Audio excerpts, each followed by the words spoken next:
Good morning दोस्तों। आज एक नया दिन, नई शुरुआत। रात को मौसम बहुत अच्छा था और बहुत ही प्यारी सी नींद आई। तो आज सुबह के बज चुके हैं 7 और आइए आपको दिखाते हैं पुष्कर की मॉर्निंग। बड़ा प्लेजेंट सा वेदर लग रहा है और लग नहीं रहा है कि हम लोग राजस्थान में हैं।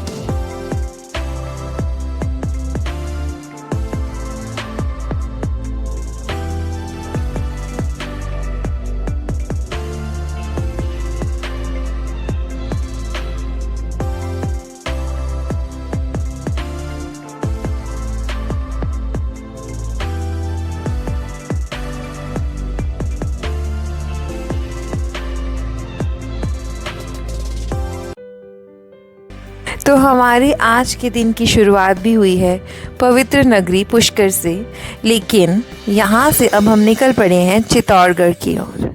जैसे ही हमने शहर छोड़ना चाहा, तभी हमारी नज़र पड़ी एक विशाल और भव्य गुरुद्वारा साहिब पर।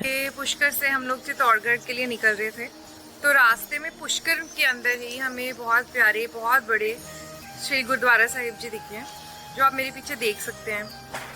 तो यहाँ पर आके हमने, जैसे कैंपिंग की वजह से बहुत ज़्यादा डस्टी हो रहा था, तो नहाने की बहुत ज़्यादा नीड थी, तो हम लोग यहाँ आए। मैं और मेरी टीम यहाँ पर स्नान किया हमने, और स्नान का बहुत ही अच्छा अरेंजमेंट था।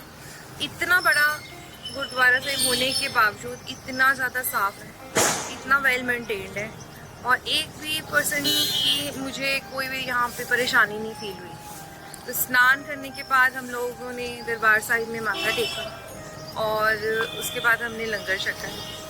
और यहाँ पर आके इतना सुकून मिल रहा है, इतनी शांति मिल रही है।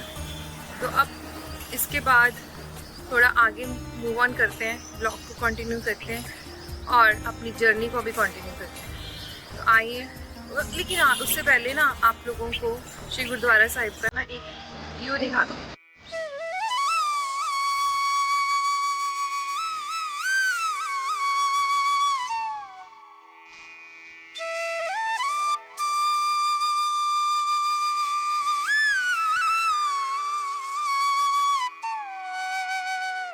इसके बाद हमारी यात्रा फिर शुरू हुई और कुछ ही घंटों में हम पहुंच गए चित्तौड़गढ़। हाँ जी फ्रेंड्स, तो फाइनली 3-3.5 घंटे की ड्राइव के बाद हम लोग फाइनली रानी पद्मावती के शहर चित्तौड़गढ़ पहुंच चुके हैं।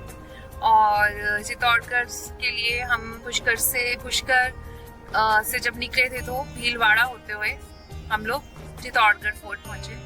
और मेरे सामने मां रानी पद्मावती का बहुत ही प्यारा और बहुत ही विशालकाय फोर्ट खड़ा है, चित्तौड़गढ़ फोर्ट। आज वो आपको दिखाते हैं।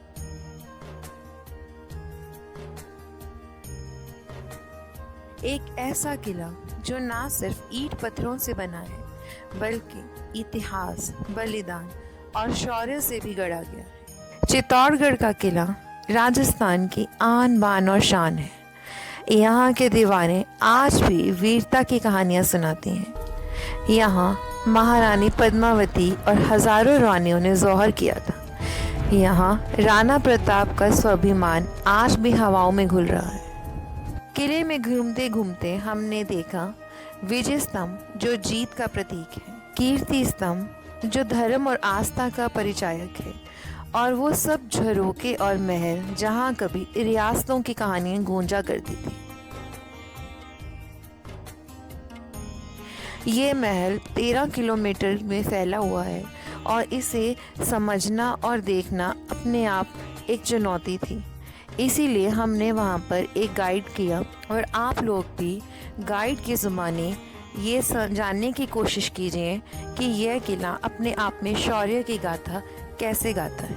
मंदिर 1000 साल पुराना मंदिर है। समाधीश्वर टेम्पल बोला जाता है। शमशान के पास में, समाधियों के बीच में बना हुआ मंदिर है। 11वीं सेंचुरी में परमार शासक थे राजा भोज, नाम सुना होगा, भोपाल एमपी के राजा थे। कहाँ राजा भोज, कहाँ गंगू तेली।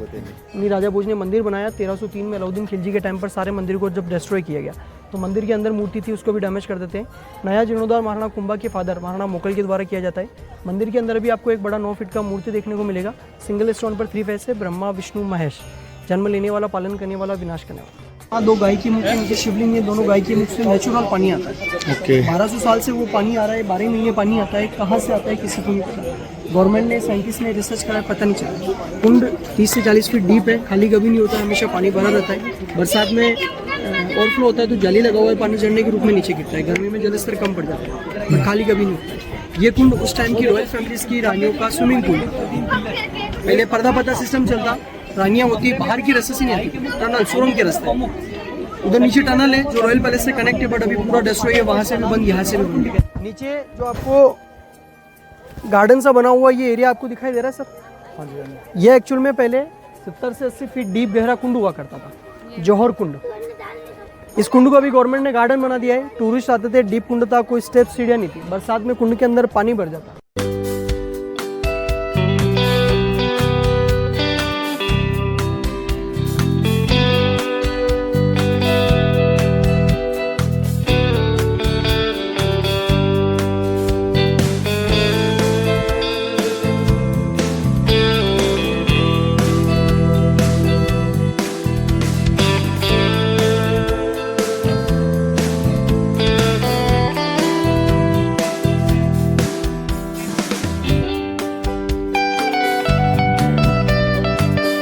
पूरा किला देखने के बाद हम अब आगे अपनी जर्नी को कंटिन्यू करते हैं और हम आपको लेके चलते हैं एक और दिव्य स्थल की ओर, सावरिया सेठ।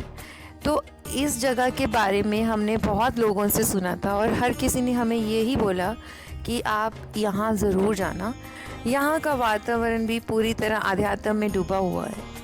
जो सावरिया सेठ का मंदिर है वह भगवान कृष्ण के उस रूप को समर्पित है जिन्हें भक्त व्यापारी राजा मानते हैं। लाखों लोग यहाँ अपनी मन्नतें मांगने आते हैं और कहते हैं कि सच्चे दिल से मांगता है वह सावरिया सेठ उसकी झोली भर देते हैं। हम लोग जहाँ वहाँ पहुँचे तो बहुत ज़्यादा लंबी लाइनें थी। आप ये मान के चलिए कि 2 से 3 घंटे आप वहाँ पर लाइन में लगे रहेंगे, तब जाकर आपका नंबर आएगा। तो जैसे ही हम लोग मंदिर पहुँचे तो वहाँ पर बहुत ज़्यादा रश था और लंबी लंबी कतारें थी और हमें दर्शन करने के लिए कम से कम भी 2 से 3 घंटे लगते, क्योंकि रात बहुत ज़्यादा हो चुकी थी और हमें अपने कैंप्स भी लगाने थे।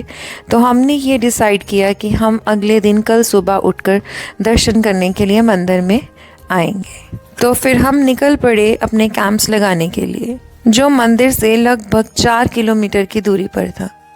हेलो फ्रेंड्स, तो फाइनली हम लोग पहुंच चुके हैं सावरिया सेठ और मॉर्निंग में तकरीबन हमने पुष्कर से निकले थे 10 बजे के करीब और बीच में हम चित्तौड़गढ़ होके आए हैं।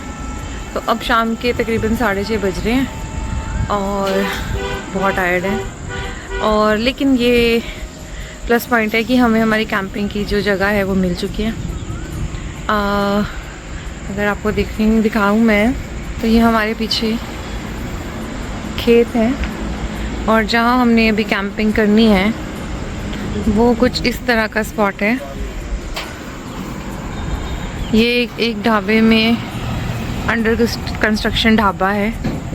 बेसिकली जो वो सामने आपको शॉप दिख रही है छोटी सी, हमने इनसे कैंपिंग की साइट पूछी थी। तो इन्होंने बड़ा ही स्वीटली हमें बोला कि ये जो आप सामने देख रहे हैं ये हमारा ही स्पेस है, हमारा ही ढाबा बन रहा है। तो आज रात आप आराम से यहाँ कैंपिंग करें। प्लस पॉइंट ये है कि यहाँ पर सारा रूफ वगैरह हो रखे हैं, कवर्ड है ये सारा, इसलिए बारिश से भी बचेंगे। बाकी मौसम बहुत अच्छा है, आज इसी बारिश हो रही है, ठंडी ठंडी सी हवाएं चल रही हैं। जितना चित्तौड़गढ़ में चिपचिप थी, गर्मी थी, उतना यहाँ पे मौसम बहुत ही सुहाना, बहुत ही प्यारा, बहुत ही अच्छा है। अब जो मेन काम रह गया है वो है कैंप्स लगाने का, खाना बनाने का। तो आधी टीम लग चुकी है कैंप बनाने में और खाना बनाना रहता है। खाना आज थोड़ा सा आई गेस लेट हो जाएगा क्योंकि हमें फूड सप्लाईज भी लेनी है, हमें सब्ज़ी लेने जाना है और बाकी शहर हम एक बार हल्का सा राउंड लगा के आए हैं। तो सब कुछ अवेलेबल है, इजीली सब कुछ मिल जाएगा। तो करते हैं काम शुरू, लगाते हैं कैंप्स और खाना बनाते हैं और उसके बाद चलते हैं सांवरा सेठ मंदिर में। और सांवरा सेठ मंदिर हम जब से जयपुर से चले हैं तकरीबन हमने जिनसे भी लोकल से बात की है उन्होंने मैं यही बोला है कि इसे मिस मत करना। और उसके पीछे का एक बहुत इम्पोर्टेंट कारण है, लेकिन वो कारण हम बताएंगे जब हम आपको दर्शन कराएंगे। हाँ, लेकिन ये है कि जैसे ब्रह्मा जी के मंदिर में वीडियोग्राफी फ़ोटोग्राफी अलाउड नहीं थी, वैसे ही यहाँ पर भी अलाउड नहीं है। ज़्यादातर जितने भी ऐसे धार्मिक स्थान हैं वहाँ पर अंदर जाकर फ़ोटोग्राफी करना अलाउड ही नहीं है। लेकिन हम ये कोशिश करेंगे कि जितना हम ज़्यादा से ज़्यादा आपको दिखा सकें।